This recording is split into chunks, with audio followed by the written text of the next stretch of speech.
नमस्कार दोस्तों, मेरा नाम राहुल सैनी मैं maths by Rahul Saini channel पर बहुत बहुत स्वागत करता हूँ। दोस्तों, आज सारा बैच की चौथी क्लास है। पिछली 3 क्लास में हमने डिफरेंट डिफरेंट तरह के क्वेश्चन किए हैं। आज की क्लास को बिना रुके शुरू करते हैं और ये हम जो क्वेश्चन करेंगे सारे मोस्ट इंपोर्टेंट क्वेश्चन हैं, ठीक है ना। इनके बिहाफ पे आप कोई भी एग्जाम आसानी से क्लियर कर सकते हैं। ठीक है, चलते हैं आज की क्लास को बिना रुके शुरू करते हैं। देखिए, पहला क्वेश्चन। 1000 रुपये को दो भागों में इस प्रकार बांटा गया है कि पहले को 5% तथा दूसरे को 6% पर। मतलब दो भागों में बांटा गया है, एक को 5% पर दिया गया और दूसरे को 6% पर। एक साल में 5% से मिलने वाला ब्याज 6% से मिलने वाले ब्याज से 76.50 अधिक है। तो बताइए 6% पर कितना पैसा दिया गया है। देखो, एक होती है वो अप्रोच जिसमें हम वैसे करके करते हैं, एलिगेशन लगा दिया या शिफ्टिंग मेथड लगा दिया। आज हम करेंगे ना 100x वाले मेथड से करेंगे। ये कि ना यूनिवर्सल मेथड है एक तरीके से। और इस मेथड से लगभग सारे क्वेश्चन आसानी से हल हो जाएंगे और इसमें कोई आपको कंफ्यूजन भी नहीं रहेगा, ठीक है ना। तो देखिए कैसे करते हैं। जैसे दो पार्ट में बांटा गया है ना 10,000 रुपये को, तो हम मान लेते हैं दो पार्ट। ये एक को मान लिया मैंने 100x। तो 100 इसलिए माना ताकि परसेंटेज वगैरह लेने में कोई दिक्कत ना हो। तो इसको कितने परसेंट, 5% पे दिया गया है। 5% तो कितना हो गया 5x प्लस 6% हो गया 6x। 100x प्लस 100y जो अमाउंट है वो आता है वो कितना है 10,000, ठीक है ना। और जो ब्याज 5% वाला ब्याज है 6% वाले ब्याज से कितना रुपया दिखे 76 रुपये 50 पैसे। तो 5x माइनस 6 होगा, कितना हो गया 76 रुपये 50 पैसे। तो मुझे ये करना है, मुझे भाई निकालना है ना, क्योंकि 6% वाला पूछा है तो 100 बाई निकालना है। तो मैं x को एलिमिनेट ना कर दूँ, इसमें मल्टीप्लाई बाई 20 कर दिया पूरे सिचुएशन में। 100x माइनस 120y बराबर 20 से करा है ना 76 दूनी 153 आएगा। दूनी 152 और 50 का 53, ये कितना आएगा 153 रुपये 1530 आ जाएगा, ठीक है, कुल मिला के। तो अब मैंने इसको लेस कर दिया, माइनस हो गया, ये माइनस हो गया तो ये और 100 इससे तो कट जाएगा, इससे ये वाला कट जाएगा। तो ये प्लस हो गया तो इसमें जुड़ जाएगा, तो कितना हो गया 220। इससे लेस करूँगा तो कितना बचेगा 0, 3 गया 7, 5 गया 4, 9 में से गया 8 है 470। एक जीरो से एक जीरो 11 दूनी 22, 11 70 70, 11 70 70, 2 बाई की वैल्यू 70 है। तो गुणा 50 से कर दूँ तो 100 बाई की कितनी आएगी इंटू 50, 0, 5 सत्ते 35, 5 सत्ते 35, 3850 रुपये इसका आंसर आ जाएगा, ठीक है ना। बहुत ही आसान क्वेश्चन है। 100 वाई वाली जो अप्रोच है ना, बहुत ही अच्छी अप्रोच है, ठीक है। नेक्स्ट क्वेश्चन पे देखिए, कोई धन 6% की दर पर उधार लिया गया है। एक साल के बाद 6800 रुपये वापस कर दिए। अब ब्याज की दर 5% कर दी गई है। तो अब जो भी धनराशि बची है उसका 5% के हिसाब से ब्याज देना होगा। दूसरे साल का ब्याज जो है पहले साल के ब्याज का 11/20 है। कितना पैसा उधार लिया गया था।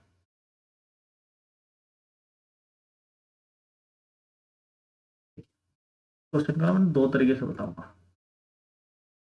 तो 100x वाली अप्रोच ही लेके चलते हैं। हमने माना 10% की दर से उधार लेगा एक साल का उधार, कोई अमाउंट p है, ये 100x मान लें। 6% की दर से जो पहले साल का ब्याज कितना होगा 6x होगा, ठीक है ना। एक साल बाद उसमें से 6800 रुपये हमने माइनस कर दिए, नहीं सॉरी,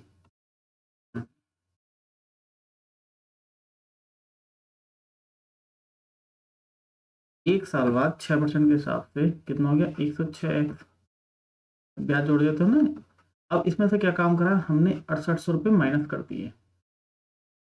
तो 106x माइनस 6800 बचेगा कुल मिला के, जब 6800 रुपये माइनस कर दिए, ठीक है ना। अब कहता है अब ब्याज की दर कितनी होगी 5%। तो इसका 5% मैं निकालूंगा तो कितना आएगा, तो 6x माइनस 6800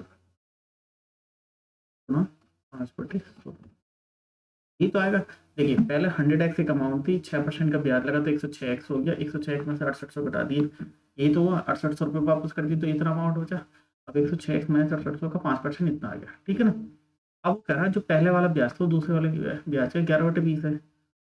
6x गुणा 11/20 बराबर 6x माइनस 6800 ना 5/100, ये तो आ गया 20 पंजे तो 5 गया 11×66x, तो 6x माइनस 6800, उधर ले गया 40x बराबर 6800, एक्स बराबर कितना आ गया 170। पूछा क्या है, कितना पैसा उधार लिया था 100x की, 100x बराबर कितना आ गया 17,000। ठीक है, एक ये तो यूनिवर्सल मेथड हो गया एक हमारा। ठीक है, काफी अच्छा मेथड है।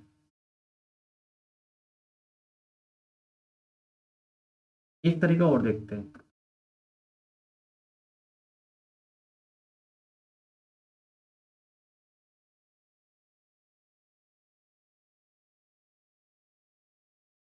उसमें क्या करेंगे, मैं इसको मिटा देता हूँ। यहाँ पे समझ में आ गया होगा,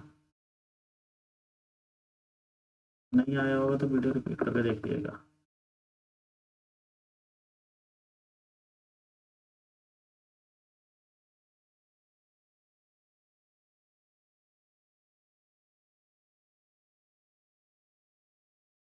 देखिए,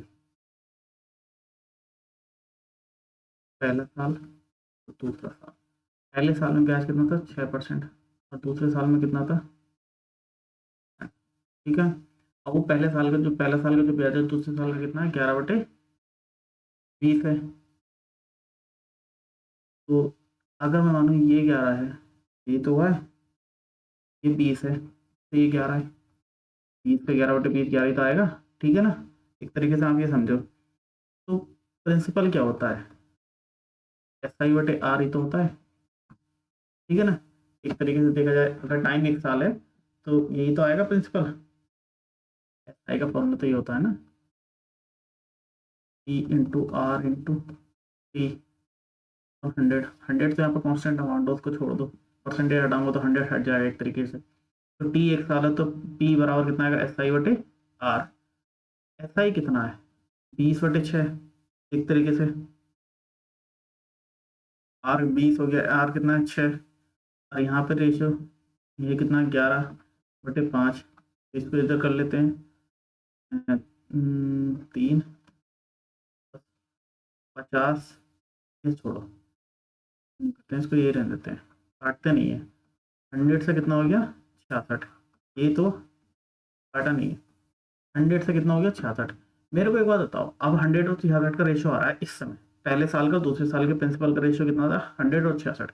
मुझे एक बात बताओ, जब एक साल बाद अगर 6% ब्याज मिला था उसको, तो ये कितना होना था एक्चुअल में 106, लेकिन है कितना 66, कितना कम हुआ -40। इस 40 की वैल्यू क्वेश्चन में कितनी दे रही है 6800, 6800 ही तो कम हुआ, 40 की वैल्यू 6800, एक की वैल्यू 1700, वो एक की वैल्यू 170, सॉरी 100 की वैल्यू कितनी आ गई 17,000। यही तो कह रहा है क्वेश्चन में, देखिए दोबारा समझते हैं। पहले साल का रेट ऑफ इंटरेस्ट कितना 6%, दूसरे साल का 5%, लेकिन अच्छा यहाँ पे आर लिख देता हूँ। और SI जो है पहले साल का अगर 20 है तो दूसरे साल का 11 है, यही तो है। पहले 11/20 का मतलब तो यही है, पहले साल का ब्याज जो है दूसरे साल का 11/20 है, और दूसरे साल का जो ब्याज है पहले साल के 11/20 है। अगर मैं इसको 20 मान लूँ तो ये 11 हो जाएगा। ठीक है ना, 20 × 11/20, एक तरीके से 20 × 11/20 और 11 ही तो आएगा। ठीक है, तो ये हमने 11 लिख दिया।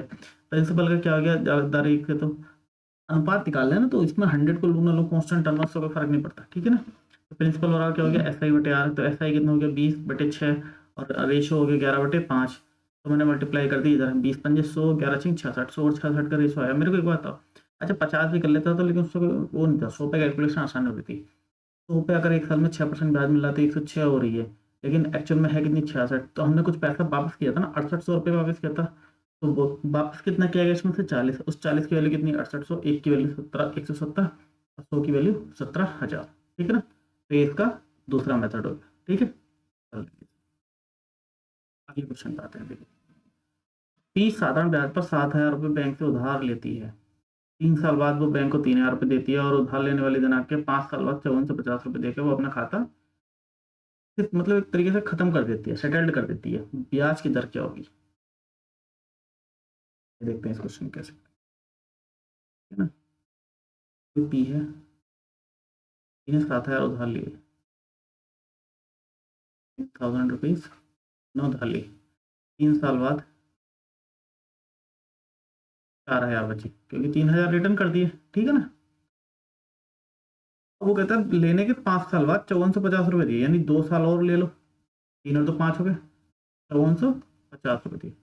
उनने टोटल अमाउंट कितना लिया, तो इस पर बाद में आते हैं। अच्छा मेरे को एक बात बताओ, पहले मैं देखता हूँ उसने टोटल, अच्छा हाँ ब्याज निकालते हैं पहले। एक तरीके से 4,000 यहाँ बजट दे दिए थे, टोटल अमाउंट में 7,000 लिया था। अगर 4,000 यहाँ वापस कर दिए तो बचे कितने थे, 3,000 तो बचे थे, -3,000 रुपये वापस कर दिए तो बचे कितने थे, 4,000। लेकिन उन्होंने वापस कितने करे, 5450। तो ऐसा ही कितना दिया हमने, एक तरीके से 1450 रुपये ही तो दिया, ब्याज जो दिया वो 1450 रुपये दिया एक तरीके से, ठीक है। पहले उन्होंने 3,000 वापस कर दिए, अभी 5,450 वापस करें तो टोटल ब्याज कितना दिया, 1450। अभी 1450 कितने पे लगा है, अगर 7,000 रुपये 3 साल के दिए दिए हैं तो, या फिर मैं इसको लिख सकता हूँ 7,000 गुणा 3, 30,000 रुपये पे 1 साल के लिए मान लो, ठीक है ना। और 4,000 रुपये पर 2 साल का ब्याज गया, 7,000 गुणा 2, 60,000, कुल मिलाकर 21 और 8 कितने हो गए, 29,000 पर ही तो ये ब्याज गया है। एक तरीके से देखा जाए, अगर एक साल का रेशियो निकालो तो या फिर ऐसे लिख लो या ऐसे लिख लो, 7,000 गुणा 3 और 4,000 गुणा 2, 29,000 पर ये ब्याज गया, कितना ब्याज गया, 1450। तो रेशियो निकाल लें 29,000 और 1450 का, तो 1 0 से 1 0 गया, 29 पंजे 145। 100 और 5 का रेशियो का आसान हो जाता है ना, जैसे 100 रुपये पे जो रेशियो आएगा तब वो इसका रेट ऑफ इंटरेस्ट हो जाएगा। अगर 100 रुपये में 5 रुपये का ब्याज क्या है, ये प्रिंसिपल और ब्याज का रेशियो है ना, तो 100 पे 5 का ब्याज क्या है, तो रेट ऑफ इंटरेस्ट कितनी होगी, 5%। बहुत ही आसान है, ठीक है ना। इस तरह से इसको क्वेश्चन करने की थोड़ी सी अप्रोच रखेंगे। देखिए 7,000 रुपये थे, जब 7,000 रुपये थे इन्होंने, तो इनमें क्या कहते हैं 3 साल 7,000 यूज़ करे, फिर 3,000 रुपये देती है, फिर 2 साल 4,000 यूज़ करे, टोटल 3 साल यूज़ करे तो 21,000 रुपये एक हो गए, 4,000 2 साल यूज़ करे तो 8,000 एक हो गए। ब्याज कितना दिया, 1,450 रुपये, तो टोटल 29,000 पर 1,450 का ब्याज गया, 100 रुपये 5 रुपये का ब्याज गया, तो रेट ऑफ इंटरेस्ट कितनी होगी। नेक्स्ट क्वेश्चन देखिए, एक आदमी कुछ राशि 12% तथा कुछ राशि 10% की सापेक्ष दर से निवेश करता है, एक वर्ष में वह 130 रुपये ब्याज पाता है। यदि वह राशि की अदला बदली कर दे तो 4 रुपये ब्याज मिलेगा, 4 रुपये ज़्यादा ब्याज मिलेगा, तो 12% पर कितनी राशि निवेश की। सेम क्वेश्चन है, 100x वाली अप्रोच जो है हम हमेशा यूज करेंगे, क्योंकि वो सबसे आसान तरीका है इसको करने का, ठीक है। आइए देखते हैं। 12% पर कुछ राशि यूज करता है, 10% के साथ ब्याज पर कुछ राशि होता है।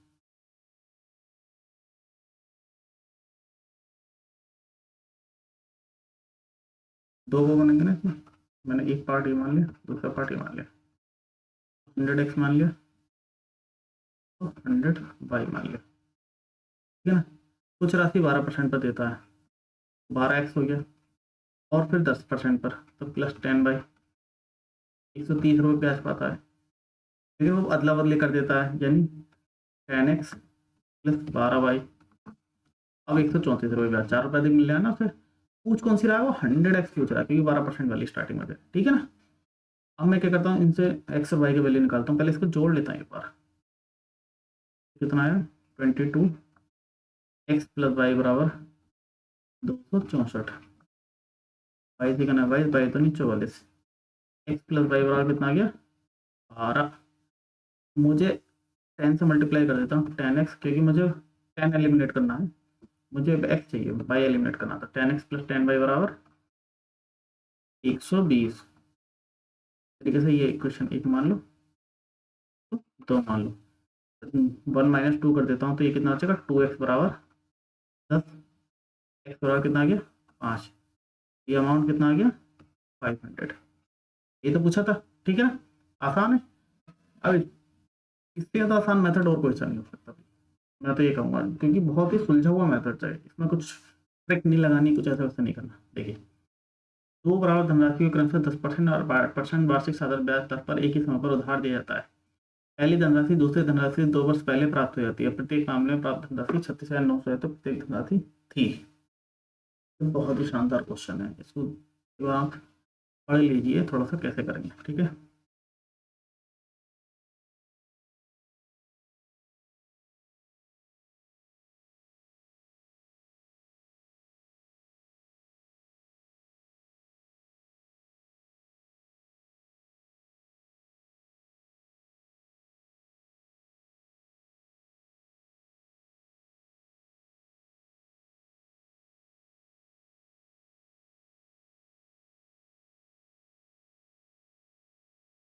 अच्छा, इससे पहले ना मैं एक चीज समझा दूं आपको जरा।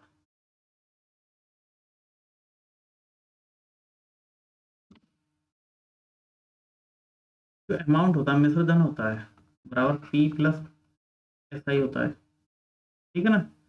अगर ए फिक्स है और हमारा पी फिक्स है, तो ये फिक्स है और ये फिक्स है, तो ये भी फिक्स होगा, ठीक है।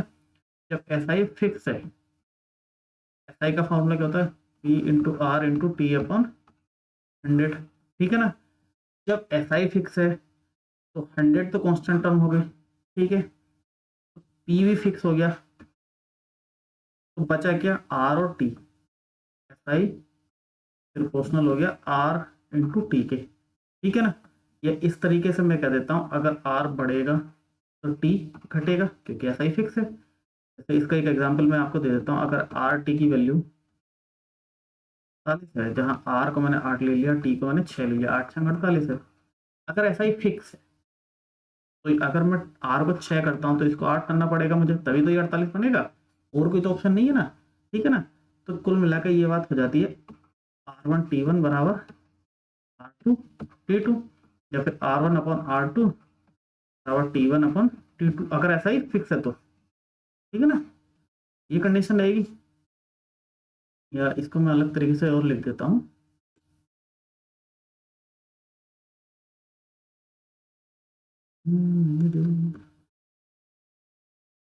ठीक है, इसको आपने देख लिया होगा। तो सब ऐसा ही भी फिक्स होगा ना पी और एम में।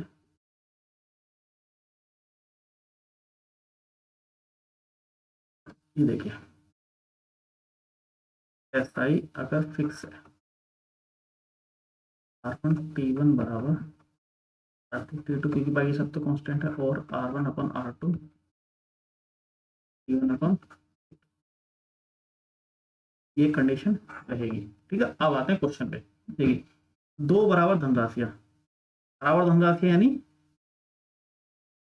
P1 बराबर P2 बराबर P फिक्स है, सेम है। वार्षिक साधारण ब्याज दर 10% और 8% पर दिया जाता है। पहली धनराशि दूसरी धनराशि 2 वर्ष पहले प्राप्त हो जाती है, ठीक है ना। तो प्रत्येक मामले में प्राप्त धनराशि 36,900 है, यानी ए भी फिक्स है, A1 बराबर A2 बराबर ए, ये फिक्स दे रखा है। अब वो कह रहा है रेट का इंटरेस्ट, रेट कितनी है, पहले साल की कितनी है, सॉरी पहले की कितनी है 10%, और दूसरी की कितनी है 8%। तो यहाँ पे ऐसा ही फिक्स होगा ना। अगर पी फिक्स है, ए फिक्स है, तो ब्याज चाहे टाइम पीरियड कम हुआ है लेकिन रेट बदली है तो टाइम पीरियड बदला है, लेकिन एस आई जो है यहाँ पर फिक्स है। तो पी क्या कहते हैं, ए बराबर पी प्लस एस आई। अगर ये फिक्स है, पहले दोनों केसों में दोनों राशियों बराबर है, ये भी दोनों राशियों बराबर है, तो ये भी दोनों राशियों बराबर होगा ना। जब ये फिक्स है तो R1/R2 एक तरीके से ये होगा। अगर ये 10 है, ये 8 है, इनका रेशियो 10 और 8 का है एक तरीके से, पहली और दूसरी का, तो टाइम का रेशियो कितना होगा, 8 और 10 होगा। तरीके से यही तो होगा, रिवर्स हो जाएगा टाइम का रेशियो। तो इस दो की वैल्यू इन्होंने कितनी दे रखी है, 2 साल। कितने साल पहले प्राप्त हुआ था, 2 साल पहले, यही तो बोला है। ये 8 साल में प्राप्त हुआ था, ये 10 साल में प्राप्त हुआ था। और क्या चाहिए। अब उधर प्रत्येक मामले में तो प्रत्येक धनराशि थी, चलो इससे निकालते हैं। अगर दो की वैल्यू 2 साल है, तो पहले साल पहली वाली धनराशि को 8 साल के लिए दिया गया, 8 की वैल्यू 8 साल और 10 की वैल्यू 10 साल, ठीक है ना।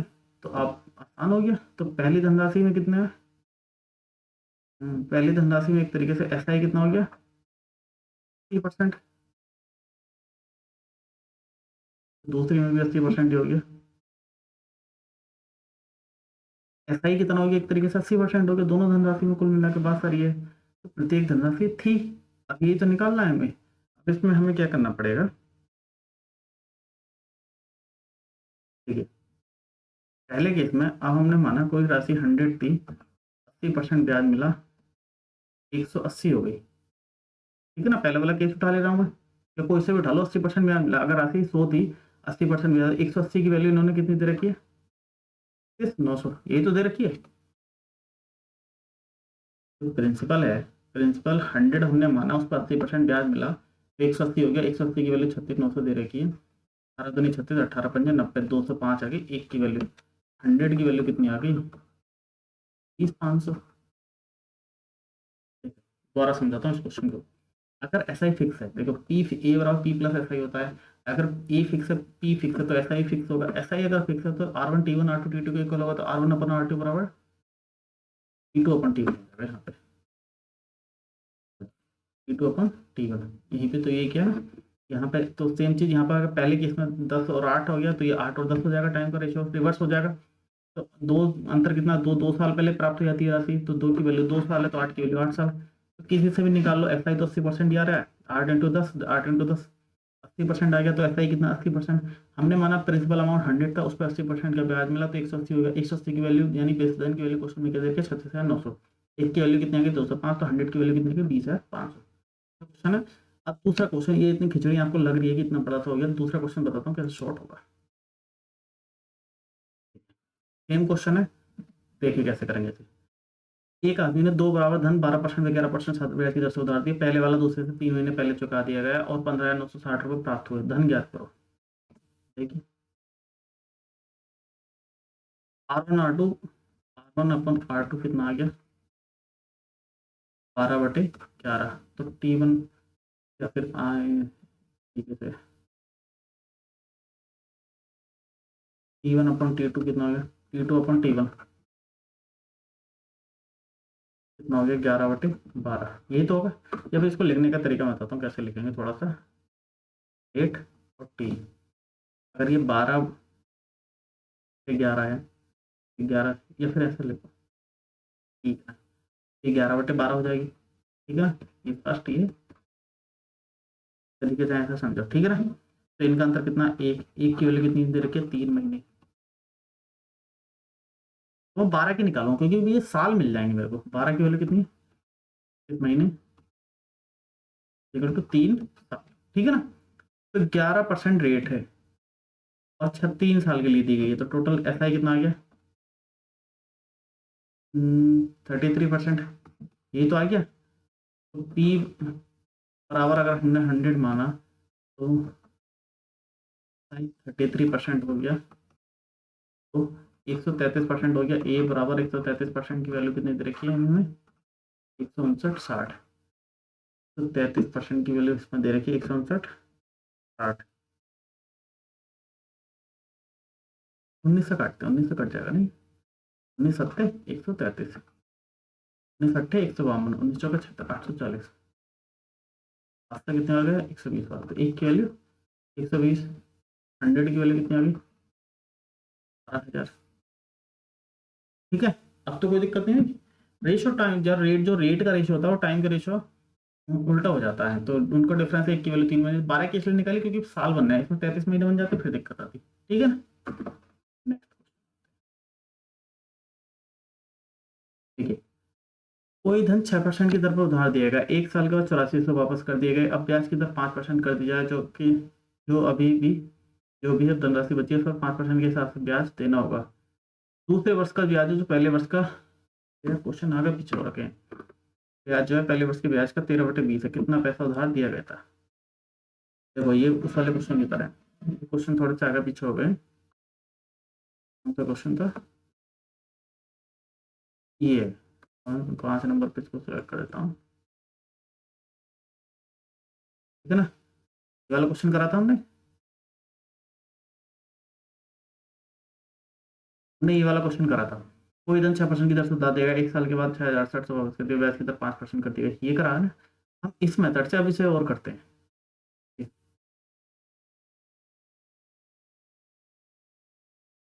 पहला टाइप थोड़े आगे पीछे हो गए, कोई बात नहीं। 6% और दूसरे साल का ब्याज, ब्याज की दर 5% है। पहले साल में रेट ऑफ इंटरेस्ट कितना है 6% है, दूसरे साल में कितना है 5% है। तो पहले क्या कहते हैं, दूसरे वर्ष का जो ब्याज है पहले वर्ष का ब्याज 13/20 है। अगर ये 20 है तो ये कितना हो जाएगा 13, यही तो है। पी बराबर कितना हो गया SI/, ये कितना आ गया 20/6, रेशियो 13/5, 20×100, रेशियो 13×6 = 78। अगर इस पे 6% था तो ये 6% के हिसाब से कितना होना चाहिए था 106, लेकिन ये है कितना 78। तो कितना कम हुआ 78, यानी 22×6 = 28। उस 28 की वैल्यू कितनी है 8,400 में से कितने वापस कर दिए थे इन्होंने, वो 8,400 वापस कर दिए थे, ठीक है ना। उस 28 की वैल्यू कितनी है? 8,400। एक की वैल्यू कितनी है? 300। पूछा कितना है? कितना पैसा उधार लिया था? तो 100 की वैल्यू पूछी है।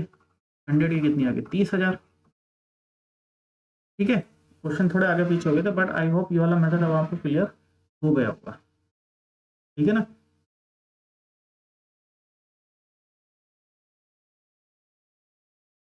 एक अच्छा क्वेश्चन है, देखिए। 44,500 रुपए के एक भाग को 15% प्रति अर्धवार्षिक ब्याज से दिए गए, जबकि शेष भाग को 1 साल 18% वार्षिक सातवें ब्याज की दर पर दिया गया है। पहले भाग को उधार देने के समय में 4 वर्ष पहले दोनों भागों में प्राप्त ब्याज का अनुपात 10:3 18% की ब्याज पर दिया गया है। देखिए इसे कैसे करेंगे, पढ़ के देखिए एक बार।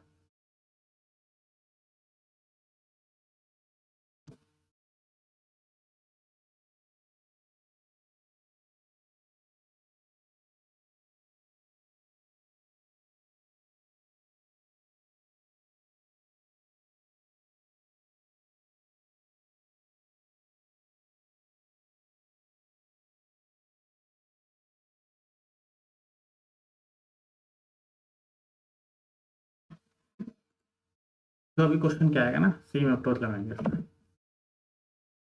पहला साल है, दूसरा साल, तो पहले अमाउंट है, दूसरी अमाउंट है। रेट कितना है? इसमें 15% की दर से दिया गया। अर्धवार्षिक तो ये 6 मंथ, तो 30% कर ले एक तरीके से। ठीक है ना, 15% अर्धवार्षिक है तो 30% वार्षिक है। ठीक है ना, 15 अर्धवार्षिक, 30% वार्षिक, दुगना हो जाएगा ना एक साल में। 30% हो गया, जबकि शेष भाग को एक साल में 18%, ये कितने हो गए? परसेंट। ठीक है, टाइम कितना दिया है? पहले भाग को उधार देने के समय में 4 वर्ष बाद, तो 4 साल के लिए दिया गया। 1 साल बाद इसको दिया गया, इसको 3 साल के लिए दिया गया। और SI का रेशियो कितना आ रहा है? 10:, ये तो आ रहा है। तो P बराबर कितना हो गया? SI/RT, ये तो होता है। तो इसका निकालेंगे 10/30 × 4 रेशो 3/4 × 3, ये तो आ रहा है। 3 से 3 गया, ये गया।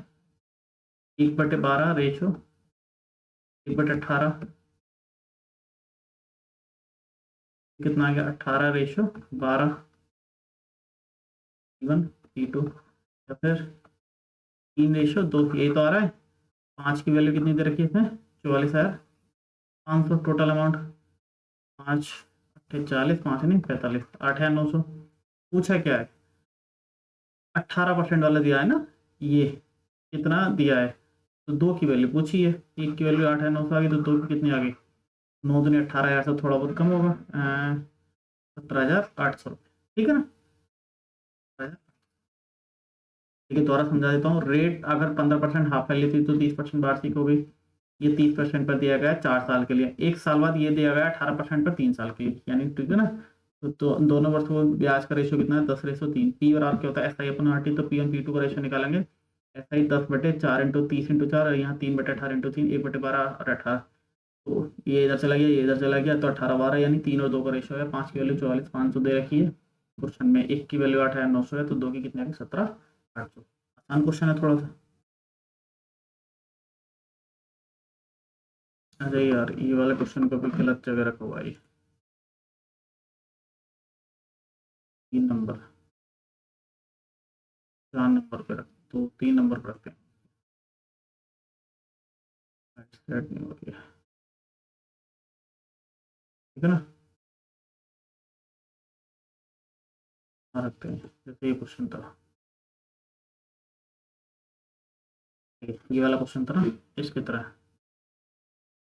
क्वेश्चन नंबर ये है। अंकित 6,000 रुपये का सादा ब्याज बैंक से उधार लेता, 6 साल बाद 2,000 रुपये चुका देता है, और शुरुआत में 10 साल बाद 5300 रुपये देकर कर्ज से मुक्त हो जाता है। ब्याज दर ज्ञात करें। ये आज की स्लाइड में ना क्वेश्चन थोड़े आगे पीछे हो गए हैं, कोशिश करेंगे अब की बार कल से ना जो क्वेश्चन आए वो एक साथ आए। ठीक है ना। देखिए, 6,800 रुपये हमने लिए, और 6 साल बाद मैंने 2,000 चुका दिए, कितने बचे? 4,500 रुपये। शुरुआत से 10 साल बाद 5300, 4 साल बाद उन्होंने 5300 रुपये वापिस करे। तो कुल मिला के यहाँ पे 4600 देने थे, लेकिन इन्हें दिए 5300 यानी जो SI कितना दिया है 5300 माइनस 4600, 700 का ब्याज दिया है एक तरीके से देखा जाए तो, ठीक है ना। तो प्रिंसिपल एक तरीके से कितना आ गया 6600, 6 साल के लिए यूज़ किया है ना, प्लस 4400 4 साल के लिए यूज़ किए, इतने पैसा तो यूज़ करा हमने 10 साल में, ठीक है ना। 66 तो 6 साल के लिए यूज़ करा है, और 4400 दिए हैं, 4600 आएगा, 4600 4 साल के लिए यूज़ करें तो ये प्रिंसिपल आ जाएगा। तो प्रिंसिपल और SI का रेशियो निकाल लेते हैं, तो कितना आ गया ये 0 0 6 3 36 39 39 600 प्लस 0 0 4 4 4 4 16 2 18 400, कितना आ गया 1 0 2 0 6 4 10 का 0 8 17 अरे 18 का 8 3 अरे 48,000, ठीक है ना। ये तो P आ गया, तो P रेशो SI निकालते हैं, 48,000 पे कितने का ब्याज गया 700, ये तो है।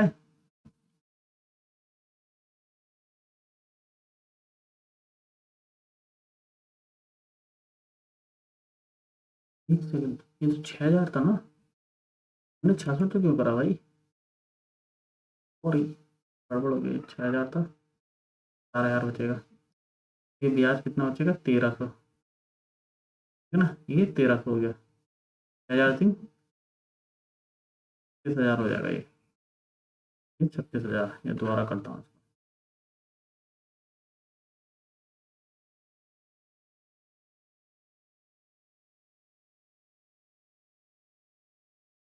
अभी मैं सोची इतना अटपट आंसर कैसे आ रहा है, ठीक है ना।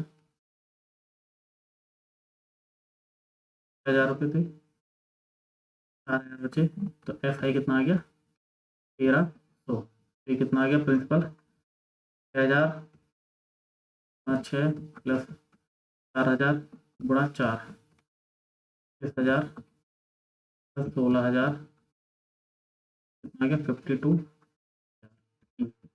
पी रेशो SI निकालते हैं, 5,000 13, तो 2 जीरो से 0 जीरो गए, 13 चौका 52, 40 रेशो 1 आ गया, 2.5 से मल्टीप्लाई कर देता हूँ, 2.5 क्योंकि मुझे 100 बनाना है, 100 रेशो 2.5, तो रेट ऑफ इंटरेस्ट कितना आ गया 2.5%, आंसर सी, क्योंकि सो इसलिए बनाना होता क्यों 2.5। अब समझ गए होंगे, एक ये वाला क्वेश्चन था, इसमें भी हमने ये किया था, रेशो निकाला था, इसमें भी ये किया था हमने, और इसमें भी यही किया था, ठीक है ना। अगर पीछे लग गया वैसे तो कोई दिक्कत नहीं है, अगली बार थोड़ा क्लास को सिस्टमेटिकली, ठीक है ना। तो आज की क्लास को हम यही खत्म करते हैं, कल की क्लास में हम इंस्टॉलमेंट बेस्ड क्वेश्चन पढ़ेंगे SI पे, ठीक है ना। क्वेश्चन थोड़े आगे पीछे हो गए, लेकिन अगली बार से मैं ये ध्यान रखूंगा क्वेश्चन थोड़े से आगे पीछे ना हो, एक के ऊपर मतलब टाइप वाइज हो, तो उससे जो है थोड़ा सा कंफ्यूजन कम रहता है, ठीक है। तो आज की क्लास को हम यही खत्म कर रहे हैं, तब तक के लिए नमस्कार, धन्यवाद।